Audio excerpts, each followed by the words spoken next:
አቋሟ ወደ ስልጣን የተተረጎመ ሲሆን ታሪኳም በግዙፍ ህንፃዎቿና በድንጋይ ጎዳናዎቿ ላይ ይታያል። ሆኖም የከተማዋ ወቅታዊነት የሚወሰነው በተራማጅና ፈጠራዊ አመለካከት ነው። በከተማው የሚንጸባረቀው የባህል ልዩነት ነው። ምክንያቱ ደግሞ በታሪካዊ የፍልሰት ሞገዶች፣ በስደተኞች ፖሊሲዎችና በዓለም አቀፍ ደረጃ ጥምረት ነው። እንደ ምክንያት ብናነሳ በ20ኛው ክፍለ ዘመን መጨረሻ ላይ እንደ ቱርክ፣ ቺሊና የቀድሞዋ ዩጎዝላቪያ ካሉ ሀገሮች የመጡ ሰዎች ለሥራ ወይም እንደ ስደተኞች ወደ ስዊድን ሲዘዋወሩ ለከተማው የባህል ማንነት አስተዋጽኦ አድርጓል። ዛሬ የምንመለከታት በስዊድን ደቡብ ምስራቅ ክፍል በባልቲክ ባህር ዳርቻ በኩል በሀገሪቱ ምስራቃዊ የባህር ዳርቻ ላይ የምትገኘውን ስቶክሆልምን ነው። የስዊድን ዋና ከተማ እንደመሆኗ መጠን የሀገሪቱ የባህልና የአስተዳደር ማዕከል ሆና ታገለግላለች። በምስራቃዊ የባህር ዳርቻው በኩል በማላረን ሐይቅ አፍ ላይ የምትገናኝና ከዛም ከባልቲክ ባህር ጋር ትገናኛለች። የቆዳ ስፋቷ በግምት 188 ካሬ ኪሎ ሜትርን ወይም ወደ 73 ካሬ ማይልን ይሸፍናል። ጂኦግራፊያዊ አቀማመጧን ስንመለከት ደግሞ በስዊድን የከተማዋ ጂኦግራፊ መገጣጠሚያዎች በግምት 59.3293 ዲግሪ ሰሜን ኬክሮስ እና 18.0686 ዲግሪ ምስራቅ ኪንትሮስ ናቸው። ወደ 10.5 ሚሊዮን የሚጠጋ ሕዝብ ያላት ቢሆንም ስዊድንን በዓለም አቀፍ ደረጃ ከበለጸጉ ሀገሮች አንዷ የሚያደርጋት በአንድ ሰው የነፍስ ወከፍ ገቢ በዓመት $12500 የሚጠጋ አማካይ ደረጃ ላይ የሚያገኝና ሀገሪቱ ደግሞ ወደ $56000 የሚገመት የነፍስ ወከፍ ገቢን በማስመዝገብ ጠንካራ ኢኮኖሚዋንና ጠንካራ የደህንነት ስርዓቷን ማንጸባረቅ ችላለች። የስዊድን ሀብት በጥሩ ሁኔታ የዳበረ የኢንዱስትሪ መሰረት፣ ከፍተኛ የትምህርት ደረጃዎችና በፈጠራና በቴክኖሎጂ ላይ ጠንካራ ትኩረት በመስጠት የተዋቀረ ነው። በተጨማሪም ሀገሪቱ ለማህበራዊ እኩልነት ባላት ቁርጠኝነት የሀብት ስርጭትን እና ጥራት ያለው የጤና አጠባበቅ እንዲሁም የትምህርት ተደራሽነትን በሚያበረታቱ ፖሊሲዎቿ ትታወቃለች።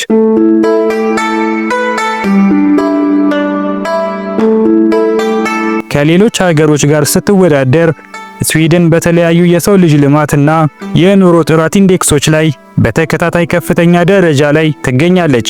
ይህም አጠቃላይ እድገቷንና የኑሮ ደረጃዋን ያሳየናል። ስቶክሆልም የስዊድን ዋና ከተማ ሆና ስታገለግል በዓለማችን ከሚገኙት አስደናቂ በሆኑት ደሴቶቿ የምትታወቅና ከ50 በላይ ድልድዮች ያሏቸውን 14 ደሴቶችንም ያቀፈች ናት። በትኩረት ለተመለከታት አስደናቂ እይታዎችን የምታቀርብና የከተማዋ ሀብታም ታሪኳ ደግሞ ከ13ኛው ክፍለ ዘመን ጀምሮ የሮያል ቤተ መንግስትና የመካከለኛው ዘመን ቅርሷን የሚያንጸባርቁ ታሪካዊ ምልክቶች አሏት።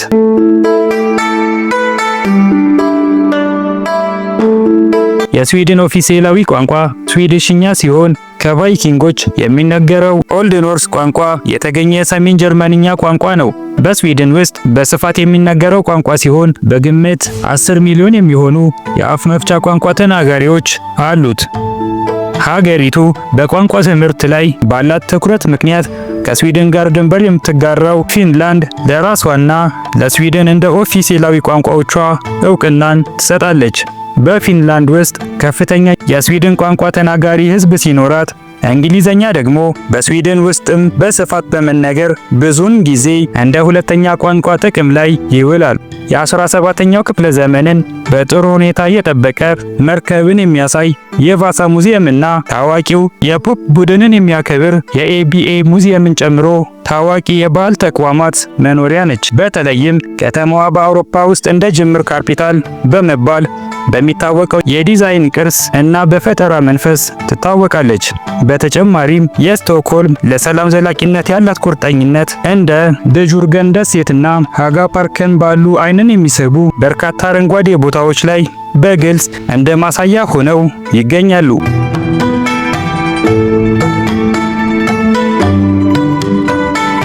የስዊድን ክፍት የስደተኞች ፖሊሲ በተለይም በ1990ዎቹ እና በ2000ዎቹ መጀመሪያ ላይ በተከሰቱ ግጭቶች ወቅት ከመካከለኛው ምስራቅ፣ ከአፍሪካ እና ከባልካን ሀገሮች የመጡ ማህበረሰቦችን በማስተናገድ የስነ ህዝብ ገጽታውን የበለጠ አሳድጓል። በተጨማሪም የስቶክሆልም ዓለም አቀፍ የንግድ ማዕከል በመሆን ዓለም አቀፍ ባለሙያዎችን መሳቡን ቀጥሏል።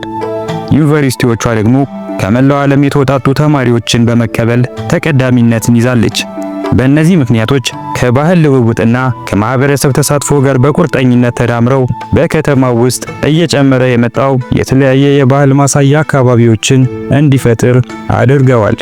ባህላዊ የስዊድን ምግቦችንና ዘመናዊ ምግቦቻቸውን ስንመለከት የኖርዲክ፣ የኢትዮጵያ፣ የታይ፣ የሶሪያና የፖላንድ ምግቦችን በከተማው የአመጋገብ ባህል ውስጥ በሀገሪቱ ዕውቅና ውስጥ የተካተቱ ናቸው። እንደ ኦስተርማልምስ፣ ሳሉሃል ያሉ ገበያዎች እንኳን ከጣሊያንና ከቱርክ ጣፋጭ ምግቦች ጋር በተደረደሩ የስዊድን የአሳ ገበያ ድንኳኖች የምግብ አሰራር ውህደትን ያንጸባርቃሉ። በስቶክሆልም ውስጥ የኢትዮጵያውያን ምግብ ላይ ያለው ፍላጎት የሚመነጨው ከከተማዋ የባህል ልዩነትና እያደገ ካለው የኢትዮጵያ ማህበረሰብ ብዛት ሲሆን ይህም ስለተለያዩ የምግብ አሰራር ወጎች የማወቅ ጉጉትን እንዲፈጥር አስችሎታል። በተለይ ደግሞ እንደ ልዕልት ኬክ፣ ታዋቂው የስዊድን ቸኮሌት፣ ካኔል ቡላር፣ ሳንፍራን ቡላር፣ የካርዴሙም ብሮድ ያሉ ጣፋጭ ዳቦዎች በብዛት ይዘወተራሉ። በስቶክሆልም ውስጥ በእግር መጓዝ አንድ ሰው ከጀመረ የታሪክ መጻሕፍትን ገጾች እየገለበጠ እንዳለ ይሰማዋል። የጉዟችን ጅማሮ በታሪካዊቷና የድሮ ከተማ በምትባለው ጋምላስታን ስትሆን የስቶክሆልምን የተዋበ ታሪካዊና ጥንታዊ የቅርስ ውበት የሚያሳይ ማራኪ ቦታ ናት። ከ13ኛው ክፍለ ዘመን ጀምሮ በተለይም ከተመሰረተችበት ዓመት በ1252 ዓመተ ምህረት አካባቢ ጀምሮ የተመሰረተችበትን ጊዜ ብናሰላ ወደ 770 ዓመት ዕድሜን አስቆጥራለች። አካባቢዋ በመካከለኛው ዘመን አርኪቴክቸርና ረጅም ታሪኩን በሚያንጸባርቁ ሐውልቶች የተዋቀረ ሲሆን ይህም ባለፉት 100 ዘመናት ተጠብቀው የቆዩ የተለያዩ ሕንፃዎችንና መዋቅሮችን ያሳየናል። ማራኪ የሆኑ የድንጋይ ንጣፍ ጎዳናዎችንና እንደ ሮያል ቤተ መንግስትና የቅዱስ ኒኮላስ ቤተ ክርስቲያን ያሉ ታዋቂ ቦታዎች ይገኙበታል። በአውሮፓ ውስጥ ካሉት ትላልቅ ከተሞች አንዱ የሆነው ሮያል ቤተ መንግስት በአደባባዩ ላይ ጎልቶ ይታያል። በሚያማምሩ ሱቆችና ምቹ ካፌዎች መካከል ጎብኚዎች የኖቤል ሽልማት አሸናፊዎችን ስኬቶች የሚያከብረውን የኖቤል ሙዚየምን ያገኛሉ።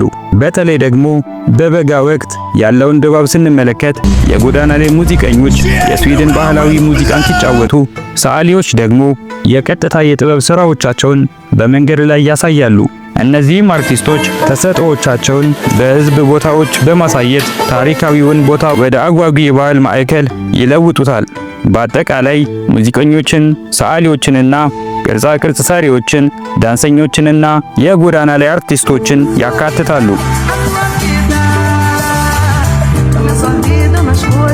እነዚህም ከአላፊ አግዳሚ መንገደኞች ጋር በፈጠራ አገላለጽ የሚሳተፉ ናቸው። ብዙውን ጊዜ የጋምላስታን የኮብልስቶን ጎዳናዎችንና በቀለማት ያሸበረቁ ሕንፃዎችን ውብ ገጽታ በመጠቀም ጥበባቸውን ለማሳደግ ይጠቀማሉ። ገበያውን ስንመለከት በስቶክሆልም ታሪካዊ ጥንታዊ ከተማ ውስጥ የሚገኝ ሕያውና ማራኪ ቦታ እንደመሆኑ መጠን ይህ የገበያ ቦታ ከእጅ የተሰሩ ጌጣጌጦችን ጀምሮ እስከ ባህላዊ የስዊድን ጣፋጭ ምግቦች እንደ ሎስ ጎዲስ እና ሳልሚያክ ተብሎ የሚጠሩ ከረሜላዎችና ቀደም ሲል እንዳነሳሁት ካኔል ቡላርና ንኬክ ብሮድ ያሉ ዳቦዎችንና እንዲሁም እንደ ማርዚፓን ያሉ ጣፋጭ የተጠበሱ ፓስታዎች ያሉ ሁሉንም ነገር የሚሸጡ ድንኳኖችና ሱቆች ይገኛሉ። አሁን ደግሞ ወደ ስቶክሆልም መሃል ወደሚገኘው ውብ ደሴት ስናቀና ስሙ ጆርጓርደን የሚባልና በጣም ውብ የበረሃ ገነት እየተባለ የሚደነቅ ስፍራን እናገኛለን። የበረሃ ገነት ቢባልም አያንሰውም። ለምለምና አረንጓዴ ስፍራው ሰዎችን በሚያፈዘው ውብ የባህር ዳርቻው እና በከፍተኛው የባህል መስህቦቹ ይታወቃል። ደሴቱ መጀመሪያ ላይ ንጉሳዊ የአደን ቦታ የነበረ ሲሆን አሁን ለአካባቢው ነዋሪዎችም ሆነ መዝናናት ለሚፈልጉ ቱሪስቶች ተወዳጅ መዳረሻ ነው። ወደዚህ ደሴት ውስጥ ስንጠጋ በ17ኛው ክፍለ ዘመን በጥሩ ሁኔታ የተጠበቀ የቫሳ ሙዚየምና የስዊድን ፖፕ ቡድን የሚያከብረውን የኤቢኤ ሙዚየምን ጨምሮ በርካታ ሙዚየሞችን እናገኛለን። ጁርጓርደን ውብ መናፈሻዎችን፣ የእግር ጉዞ መንገዶችንና የአትክልት ቦታዎችንም ይዟል።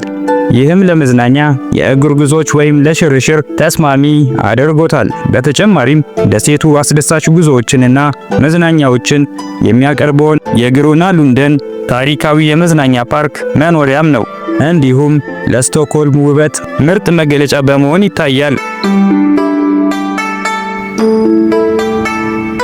በቀጣይ ከአሮጌው ከተማ ጋምላስታን በስተሰሜን ወደምትገኘውና በምስራቅ በኩል ባለው የባህር ዳርቻ ወደምትዋሰነው ኖርማልም ጉዟችንን እናደርጋለን። ይህ ስፍራ የተጨናነቀ አውራጃ ሲሆን በዘመናዊ የከተማ ሕይወት እና በታሪካዊ ውበት ቅይጥነቱ ይታወቃል። የከተማዋ የንግድ ማዕከል እንደመሆኗ መጠን በሱቆች፣ በምግብ ቤቶች እና በባህላዊ ቦታዎች የተሞላ ደማቅ ድባብን ያቀርባሉ። ኖርማልም እንደ አስደናቂው የስቶክሆልም ኮንሰርት አዳራሽ እና እንደ ኩልቱ ሴት ያሉ ታዋቂ ምልክቶች መገኛ ነው። በተለዋዋጭ ጉልበቱ እና ተደራሽነት ኖርማልም ወደ ስቶክሆልም ባህላዊና ማህበራዊ ትዕይንት መግቢያ በር ሆኖ ያገለግላል። ይህም ለአካባቢው ነዋሪዎችም ሆነ ለጎብኚዎች ተመራጭ ቦታ አድርጎታል። አሁን ደግሞ ከኖርማልም በስተደቡብ በኩል ስንጓዝ ሶደርማልምን እናገኛለን። ሁለቱ ወረዳዎች በውሃው ላይ በአጭር ርቀት የተራራቁ ሲሆኑ ኖርማልም እንደ ማዕከላዊና የንግድ ማዕከል ሆኖ ሲያገለግል፣ ሶደርማልም ደግሞ በፈጠራ የግለሰባዊነትና ባህላዊ ደንቦችን የሚጻረርና የሥነ ጥበብና የባህል አድናቆትን ብቻ በማስተዋወቅ ብዙውን ጊዜ በእንቅስቃሴና በጋለ ስሜት ውስጥ የሚከቱ በቀለማት የተሞሉ ደማቅ አካባቢዎችን ያመለክታል። በዚህም ምክንያት በባህል የማይኖሩ ነገር ግን የባህልን ስርዓቶች ለሚያደንቁ ሰዎች ብቻ አይን በሚያፈዙ ቀለማት ተውጠው ለመጎብኘትና ለመኖር አስደሳችና ተመራጭ ቦታ አድርጎታል። እንደ መናፈሻዎች እና የባህር ዳርቻ አካባቢዎች ያሉ የህዝብ ቦታዎች ቀጣይነት ባለው ልማት የማህበረሰቡን ተሞክሮ ያሻሽላል ተብሎ ይታመናል። እነዚህ እድገቶች አካባቢውን ለፈጠራና ለዘላቂነት ያለውን ቁርጠኝነት ያንጸባርቃሉ። ሞንቴሊየስባግን በሶደርማልም የሚገኝ ውብ የእግር መንገድ ሲሆን የከተማውን የባህር ዳርቻ አስደናቂ እይታዎችን ያቀርባል። በሞንቴሊየስባግን ላይ ሲራመዱ በሚያማምሩ መልክዓ ምድሮች የተጌጡ የአትክልት ስፍራዎችን፣ ታሪካዊ ህንፃዎችን እና መልክዓ ምድሩን ለመመልከት ተስማሚ የሆኑ አግዳሚ ወንበሮችን ያገኛሉ። የማለረን ሐይቆች ሲያብረቀርቁማ በተለይ በፀሐይ መጥለቂያ ሰዓት ላይ ቢመለከቱት መንፈሶትን ያድሱበታል። እንዴት መታደል ነው! ተወዳጅ ወርቃማው ብርሃን በከተማው ላይ ሞቅ ያለ ብርሃን ሲያበራ፣ በተለይ ደግሞ ለፎቶግራፍ አንሺዎች እና ለፍቅረኞች ማራኪ ዳራን ፈጥሮላቸዋል።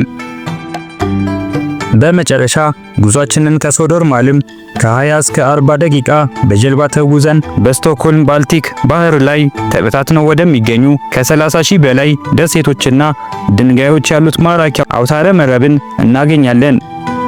ደሴቶቹ ድንጋዮችን ያቀፉ ሲሆን መጠናቸውና ባህሪያቸው ይለያያል። ከነዚህ ውስጥ ብዙዎቹ ትናንሽና መኖሪያ የሌላቸው ሲሆኑ አንዳንድ ትላልቅ ደሴቶች ደግሞ መኖሪያ መንደሮችንና የመዝናኛ ቦታዎችን ያቀፉ ናቸው። እንደገናም የዚህ የተፈጥሮ ድንቅ ነገር በንጹህ መልክዓ ምድረ ገነት፣ በአሳ ማጥመጃ መንደሮችና የተለያዩ የዱር እንስሳት በመያዝ ይታወቃል። እያንዳንዱ ደሴት የተለያዩ ባህሪዎች አሏቸው። አንዳንዶቹ ደማቅ የበጋ ወቅቶችን ማሳለፊያ ጎጆዎች ሲኖሯቸው፣ ሌሎቹ ደግሞ በተለያዩ ተፈጥሮች የተሸፈኑና የእግር ጉዞ መንገዶችን ብቻ የያዙ ናቸው። በዚህ ቦታ ላይ እንደ ኪያንኪንግ ባሉ ትንሽና ጠባብ ጀልባዎችን በመጠቀምና በውሃ ውስጥ በመዋኘት መደሰትና በፀሐይ በተሸፈኑ የባህር ዳርቻዎች ላይ ዘና ማለት ይችላሉ። የደሴቶቹን ትኩስ የባህር ምግቦችን በሚያቀርቡ ምግብ ቤቶችና ካፌዎች የተሞሉ ሲሆኑ እነዚህም እንግዶችን ከአስደናቂ እይታዎች ባለፈ የአካባቢውን ጣፋጭ ምግቦችን እንዲመገቡ ቀዳሚ ፍላጎታቸውን ያደርጉላቸዋል። በተለይም ቅዳሜና እሁድን እዚያ ቢያሳልፉ የስቶክሆልም ደሴቶች የመረጋጋትና የተፈጥሮ ውበት ፍጹም ድብልቅን በመረዳት ስቶክሆልምን ለሚጎበኝ ለማንኛውም ሰው አስፈላጊ ተሞክሮ ያደርገዋል። በስቶክሆልም ውስጥ የተለያዩ የሃይማኖት ተቋማት ይገኛሉ። ከተማው ሰማይ ጠቀስ ሕንፃ ተብለው በሚጠሩ እንደ ስቶርክ ከርካን እና ሪዳርሆልም ባሉ ድንቅ አብያተ ክርስቲያናት የተከበበ ነው። ነገር ግን ይህ ሃይማኖታዊ ስብስብ በስቶክሆልም ውስጥ በቀለማት እንደሚያሸበርቅ የድንኳን ጌጥ ሆኖ ያገለግላል። የራሳቸው ታሪካዊ የአምልኮት ቤቶች ያሏቸው የካቶሊክ፣ የአይሁድ እና የሙስሊም ንቁ ማህበረሰቦች አሉ። እነዚህም እንደ ስቶክሆልም መስጊድ ተብለው የሚጠሩ ወይም ታላቁ ምኩራብ ውስጥ ባሉ ምልክቶች ታዋቂ ናቸው።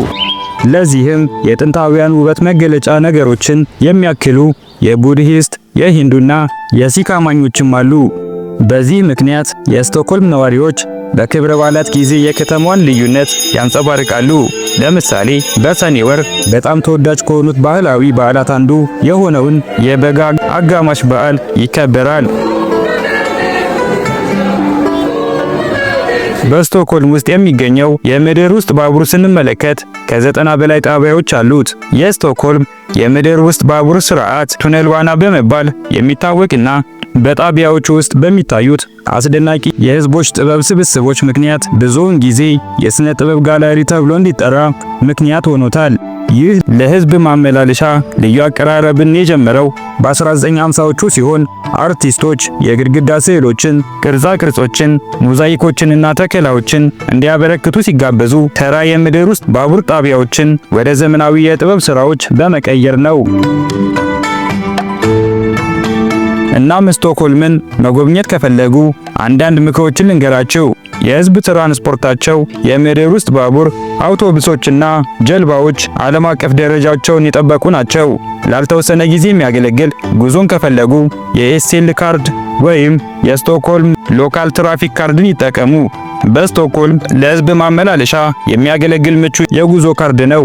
ተሳፋሪዎች የከተማዋን ሰፊ የአውቶቡስ፣ የትራም፣ የምድር ውስጥ ባቡርና የመጓጓዣ ባቡሮችን እንዲጠቀሙ ያስችሎታል። ካርዱ የተለያዩ የቲኬት አማራጮች ስለተጫነበት ከፈለጉ ነጠላ ጉዞዎችን ከፈለጉም ደግሞ የ24 ሰዓት ማለፊያዎችንና የብዙ ቀናት ጉዞን ጨምሮ ለነዋሪዎችም ሆነ ለጎብኚዎች ሁለገብ አገልግሎት ይሰጣል። ተጠቃሚዎች የኤስኤል ካርዶቻቸውን በህዝብ ማመላለሻ ጣቢያዎች ወይም በሞባይል መተግበሪያዎች በቀላሉ መሙላት ይችላሉ። ቀደም ሲል እንደተናገርነው የእንግሊዘኛ መግባቢያ ቋንቋ ችግር አይሆኑቦትም። ስለዚህ በስቶክሆልም ጉብኝቶ ላይ ጠቃሚ ምክሮችንና አስተያየቶችን ለማግኘት ከፈለጉ ከአካባቢው ነዋሪዎች ጋር በቀላሉ ይገናኙ። ስዊድናዊያንን ሲያዩአቸው በጣም ዝምተኛ ሊመስሉ ይችላሉ፣ ነገር ግን በጣም ተግባቢና አጋዥ ናቸው። ከስቶክሆልም ህዝብና ባህል ጋር ተገናኝተው የስቶክሆልምን እውነተኛ ማንነት ይቅመሱ እንሎታለን። ውድ ተመልካቾች አብራችን ስለቆያችሁ እናመሰግናለን። ሐሳብ አስተያየታችሁን ኮሜንት ላይ ያስቀምጡልን። በቀጣይ ቪዲዮ እስከምንገናኝ ሰላም።